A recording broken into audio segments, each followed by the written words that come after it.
ಕಾರ್ಯಕ್ರಮಗಳನ್ನು ನಾವು ಮಾಡಬೇಕು ಅನ್ನೋದು ಎಲ್ಲರಿಗೂ ಒಂದು ಯಕ್ಷ ಪ್ರಶ್ನೆ.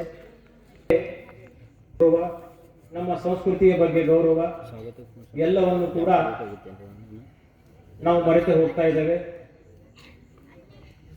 ಕಾಲಕ್ಕೆ ತಕ್ಕಂತೆ ಕುಣಿಯಬೇಕು, ಆದರೆ ಇದು ನಮ್ಮಲ್ಲಿಯ ವ್ಯವಸ್ಥೆ ಸಂಪೂರ್ಣವಾಗಿ ಹದಗೆಡ್ತಾ ಇದೆ. ಹೀಗಾಗಿ ದೇಶಾದ್ಯಂತ ಇಲ್ಲಿ ಯಾವುದೇ ಪಕ್ಷ ಇಲ್ಲ, ಯಾವುದೇ ಜಾತಿ ಇಲ್ಲ, ನಾವೆಲ್ಲ ಹಿಂದೂಗಳು ಒಂದೇ ಒಂದು ಉದ್ದೇಶವನ್ನು ನಾವು ಇಟ್ಟುಕೊಂಡು ಇಡೀ ದೇಶಾದ್ಯಂತ ರಾಜ್ಯಾದ್ಯಂತ ನಾವು ಎಲ್ಲಿ ಹೋದಲ್ಲಿ ನೋಡಿದರೂ ಕೂಡ ಫ್ಲೆಕ್ಸ್ ಬ್ಯಾನರ್ ಕಾಣ್ತಾ ಇದ್ದಾವೆ. ಇತ್ತೀಚಿನ ದಿನಮಾನಗಳಲ್ಲಿ ಇನ್ನೂ ಕೂಡ ಇದ್ದಾವೆ ಹಿಂದೂ ಸಮಾಜೋತ್ಸವಗಳು.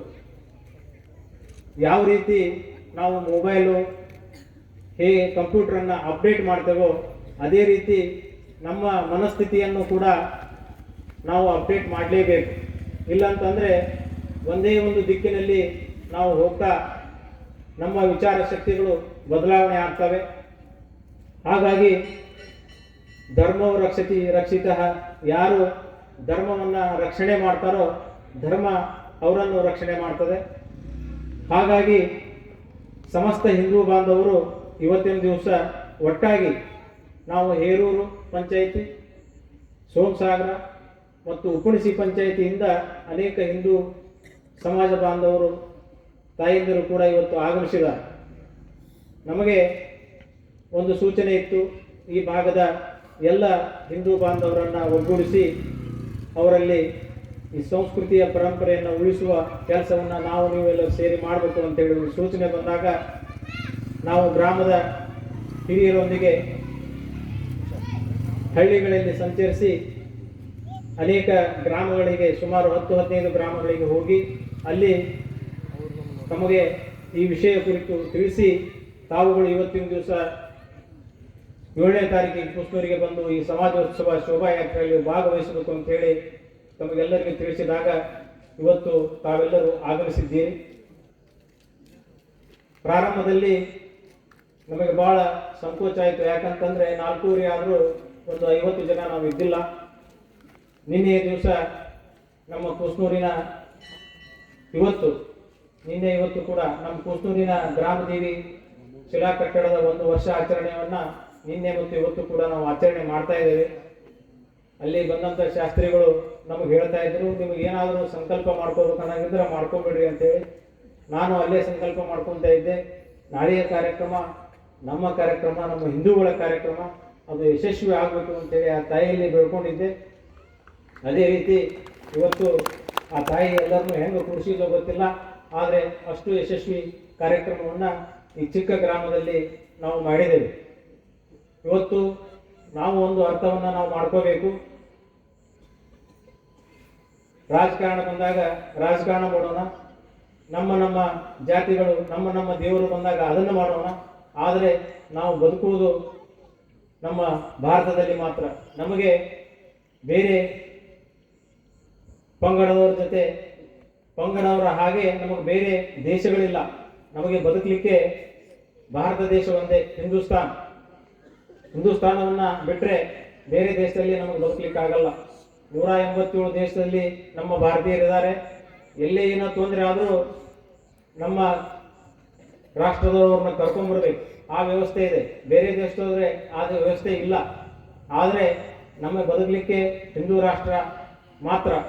ಆದರೆ ನಮ್ಮ ಸುತ್ತಲೂ ಅನೇಕ ಮಿತ್ರ ರಾಷ್ಟ್ರಗಳು ಇದ್ವು. ಇವತ್ತು ಬಹಳ ಅನ್ಯೋನ್ಯವಾಗಿ ನಾವು ಬದುಕ್ತಾ ಇದ್ವಿ ಸುತ್ತಲಿನ ಎಲ್ಲ ದೇಶಗಳ ಜೊತೆ.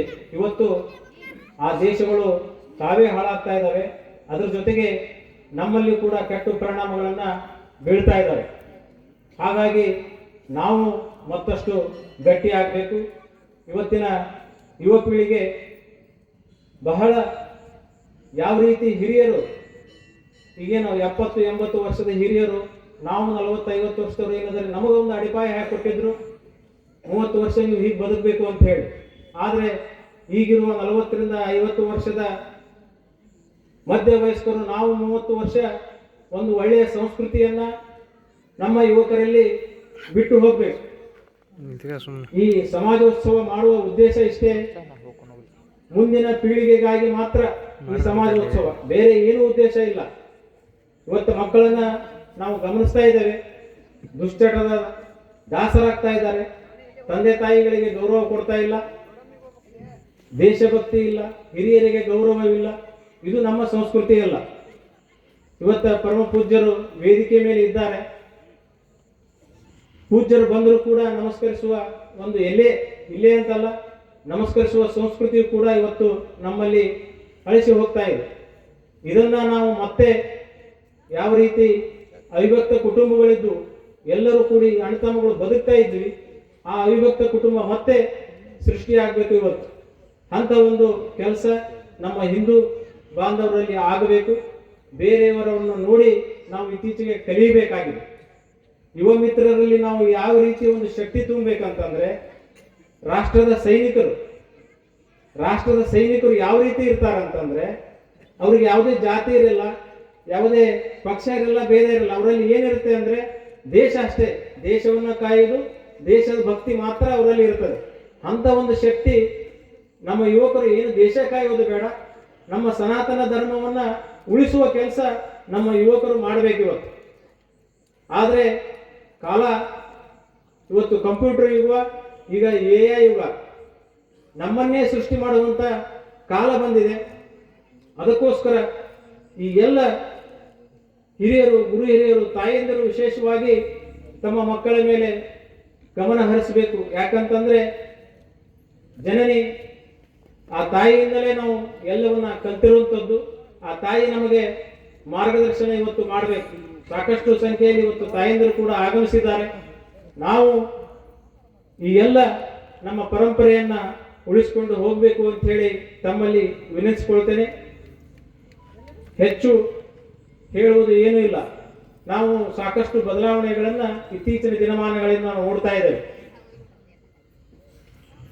ನಮ್ಮ ಪರಮ ಪೂಜ್ಯರು ಹೇಳ್ತಾರೆ, ನಾವುಗಳು ಮಂತ್ರ ಪಠನೆ ಮಾಡುವುದರಿಂದ ಯಾರಿಗೂ ಯಾವ ಮಂತ್ರ ಬರೋದಿಲ್ಲ. ಇವತ್ತು ಮಂತ್ರ ಪಠನೆ, ಹನುಮಾನ್ ಚಾಲೀಸ್ ಮಾಡುವುದರಿಂದ ನಮಗೇನಾಗ್ತದೆ, ನಮ್ಮಲ್ಲಿಯ ಭಯಭೀತಿ, ದುಷ್ಟ ಶಕ್ತಿಯ ನಿವಾರಣೆ ಆಗ್ತದೆ. ಗಾಯತ್ರಿ ಮಂತ್ರ ಜಪ ಪಠಣೆ ಮಾಡಬೇಕು. ವಿಷ್ಣು ಸಹಸ್ರನಾಮದಿಂದ ಎಷ್ಟೋ ರೋಗಗಳು ಮುಕ್ತಿ ಆಗ್ತಾವಂತೆ. ಮೃತ್ಯುಂಜಯ ಜಪವನ್ನ ನಾವು ಮಾಡಿದ್ರೆ, ಆ ಶಿವನನ್ನ ನೆನೆಸಿದ್ರೆ ನಮ್ಮ ಮೃತ್ಯು ಬರಾಕತ್ತಿತ್ತು ಅಂದ್ರೂ ಕೂಡ ಅದು ಕೂಡ ದೂರ ಆಗ್ತದೆ. ಹೀಗೆ ಓಂ ನಮಃ ಶಿವಾಯ ಪಂಚಾಕ್ಷರಿ ಮಂತ್ರ ನಮಗ್ ಅನ್ನಕ್ಕೆ ಬರಂಗಿಲ್ಪ ಅಂತಂದ್ರೆ ಕೇಳುವುದರಿಂದ, ಬರೀ ಕೇಳುವುದರಿಂದಲೇ ನಮಗೆ ಎಷ್ಟೋ ಆ ಶಕ್ತಿ ಉದ್ಭವ ಆಗ್ತದೆ. ಅದನ್ನ ಬಿಟ್ಟು ನಾವು ಮೊಬೈಲನ್ನು ಸ್ಕ್ರೋಲ್ ಮಾಡೋದೇ, ಬೆಳಗ್ಗೆ ಸಮಯದಲ್ಲಿ ವಿಷ್ಣು ಸಹಸ್ರನಾಮ, ಗಾಯತ್ರಿ ಮಂತ್ರ ಮತ್ತು ಹನುಮಾನ್ ಚಾಲೀಸ್, ಈ ಎಲ್ಲ ನಮ್ಮ ಹಿಂದೂ ಪರಂಪರೆಯ ಸಂಸ್ಕೃತ ಮಂತ್ರಗಳನ್ನ ಮಕ್ಕಳಲ್ಲಿ ಪಠನೆ ಮಾಡಿದರೆ ನಾವು ಅನಾಥಾಶ್ರಮಕ್ಕೆ ಮುಂದೆ ಹೋಗದೇ ನಮ್ಮ ಮಕ್ಕಳು ನಮ್ಮನ್ನು ದೇವರಂತ ಕಾಣುವ ಪರಿಸ್ಥಿತಿ ಮುಂದೆ ನಮ್ಗೆ ಸಿಗ್ತದೆ. ಇಲ್ಲ ಅಂತಂದ್ರೆ ನಮ್ಮನ್ನ ಕೆಲವೇ ವರ್ಷದಲ್ಲಿ ಎಲ್ಲೋ ಒಂದು ಅನಾಥಾಶ್ರಮಕ್ಕೆ ನಮ್ಮ ಮಕ್ಕಳು ಮುಂದಿನ ದಿನಮಾನಗಳಲ್ಲಿ ನಮ್ಮನ್ನ ಇಡಬಹುದು. ಅದಕ್ಕೆ ನಾವು ಸ್ವಲ್ಪ ಜಾಗೃತರಾಗಬೇಕು. ನಾವು ಹೇಗಾಗ್ಬಿಟ್ಟಿದ್ದೇವೆ ಅಂದ್ರೆ, ನಮ್ಮದೇ ವ್ಯವಸ್ಥೆ, ನಂದು ಕಾರು, ನನ್ನ ಹೊಲ, ನನ್ನ ಅಡಿಕೆ, ನನ್ನ ವ್ಯಾಪಾರ, ನನ್ನ ಮಗ, ಇಷ್ಟೇ. ಅಕ್ಕಪಕ್ಕ ಏನಾಗ್ತಾ ಇದೆ ಅನ್ನೋದು ಸತ ನಮಗೆ ಗಮನ ಆಗ್ತಾ ಇಲ್ಲ. ಇವತ್ತು ದೆಹಲಿಯಲ್ಲಿ ನೋಡಿದ್ವಿ, ಅಲ್ಲೇ ಬಾಂಬ್ ಸ್ಫೋಟ ಆಯ್ತು. ಅಲ್ಲಿದ್ದವರೇ ಅಕ್ಕಪಕ್ಕದಿದ್ದು ವೈದ್ಯರು, MBBS ವೈದ್ಯರು ಬಾಂಬ್ ಸ್ಫೋಟ ಮಾಡಿದರು. ಅದಕ್ಕೋಸ್ಕರ ಇವೆಲ್ಲ ಅನೇಕ ನಮ್ಮಲ್ಲಿ ಆಂತರಿಕವಾಗಿ ದುಶ್ಮನಗಳು ಬಹಳ ಆಗಿದ್ದಾರೆ. ಅದಕ್ಕೋಸ್ಕರ ನಾವು ಜಾಗೃತರಾಗಬೇಕು. ಈ ಎಲ್ಲ ಕಾರ್ಯಕ್ಕೋಸ್ಕರ ನಮ್ಮನ್ನ ಮತ್ತಷ್ಟೇ ಅಪ್ಗ್ರೇಡ್ ಮಾಡಲು, ನಮ್ಮನ್ನ ಮತ್ತಷ್ಟು ಎಲ್ಲರೂ ಶಕ್ತಿವಂತರಿದ್ದೇವೆ. ನಾವು ಸಾಕಷ್ಟು ಮೊಬೈಲ್ನಲ್ಲಿ ನೋಡ್ತಾ ಇದ್ದೇವೆ ಜಂಜಿ ಜನರೇಷನ್ ಏನ್ ಮಾಡ್ತಾ ಇದೆ ಅಂತ ಹೇಳಿ. ಅದಕ್ಕೆ ಎಲ್ಲ ಹತೋಟಿಗೆ ತರಬೇಕು. ಹಾಗಾಗಿ ಅದರ ಜೊತೆಗೆ ಆರೋಗ್ಯವನ್ನ ನಾವು ಕಾಪಾಡ್ಕೊಳ್ಬೇಕು. ಆರೋಗ್ಯ ಇದ್ದರೆ ಮಾತ್ರ ಎಷ್ಟೇ ಹೊಲ ಇದ್ರೂ ಸಹಿತ, ಎಷ್ಟೇ ಆಸ್ತಿ ಇದ್ರೂ, ಯಾವುದೇ ಕಾರ್ ಇದ್ರೂ ಕೂಡ ಅದನ್ನ ಅನುಭವಿಸಬೇಕು. ಆರೋಗ್ಯನೇ ಸರಿ ಇರಲಿಲ್ಲ ಅಂದ್ರೆ ಏನೂ ಮಾಡೋಕ್ಕಾಗಲ್ಲ. ಅದರ ಜೊತೆಗೆ ತಾವುಗಳು ತಮ್ಮ ಆರೋಗ್ಯದ ಕಾಳಜಿಯನ್ನು ವಹಿಸಬೇಕು ಅಂತ ಹೇಳಿ ಈ ಶುಭ ಸಂದರ್ಭದಲ್ಲಿ ನಾನು ತಿಳಿಸ್ತೇನೆ. ಹಿಂದೂ ಸಮ್ಮೇಳನ ಇಷ್ಟು ಯಶಸ್ವಿಯಾಗಿ ಮಾಡಲು ಅನೇಕ ನಮ್ಮ ಎಲ್ಲ ಗುರು ಹಿರಿಯರು ಈ ಕಾರ್ಯಕ್ರಮದಲ್ಲಿ ನಮಗೆ ಸಹಕಾರಿಯಾಗಿದ್ದಾರೆ. ವಿಶೇಷವಾಗಿ ನಮ್ಮ ಬಸಣ್ಣ ಆದಿಮನಿಯವರು ಇರ್ಬೋದು, ಸೋಮಣ್ಣ ಅವರು ಇರ್ಬೋದು, ನಮ್ಮ ಈ ಇಲ್ಲ ಸಂಚಾಲಕರು ಇರ್ಬೋದು, ನಮ್ಮ ಗ್ರಾಮದ ನಮ್ಮ ಗ್ರಾಮದೇವಿ ದೇವಸ್ಥಾನ ಸೇವಾ ಟ್ರಸ್ಟಿನ ಅಧ್ಯಕ್ಷರಾದಿಯಾಗಿ ಸರ್ವ ಸದಸ್ಯರು ಕೂಡ ನಮಗೆಲ್ಲರಿಗೂ ಹಲವಾರು ಬಾರಿ ನಾವು 4-5 ಬಾರಿ ಸಭೆಗಳನ್ನು ಮಾಡಿ ಈ ಕಾರ್ಯಕ್ರಮವನ್ನು ಯಶಸ್ವಿಗೊಳಿಸಿದ್ದೇವೆ. ಈ ಕಾರ್ಯಕ್ರಮವನ್ನು ಯಶಸ್ವಿಗೊಳಿಸಲು ತಾವು ತುಂಬ ಸಹಾಯ ಮಾಡಿದ್ದಕ್ಕೆ ತಮಗೆ ಅನಂತ ಕೋಟಿ ನಾನು ಧನ್ಯವಾದಗಳನ್ನು ಸಲ್ಲಿಸ್ತಾ ಇದ್ದೇನೆ. ಈ ರೀತಿಯ ಕಾರ್ಯಕ್ರಮಗಳು ಪಂಚಾಯಿತಿ ವ್ಯಾಪ್ತಿಯಲ್ಲಿ ಆದರೆ ನಾವು ಮತ್ತಷ್ಟು ಜಾಗೃತರಾಗ್ತೇವೆ.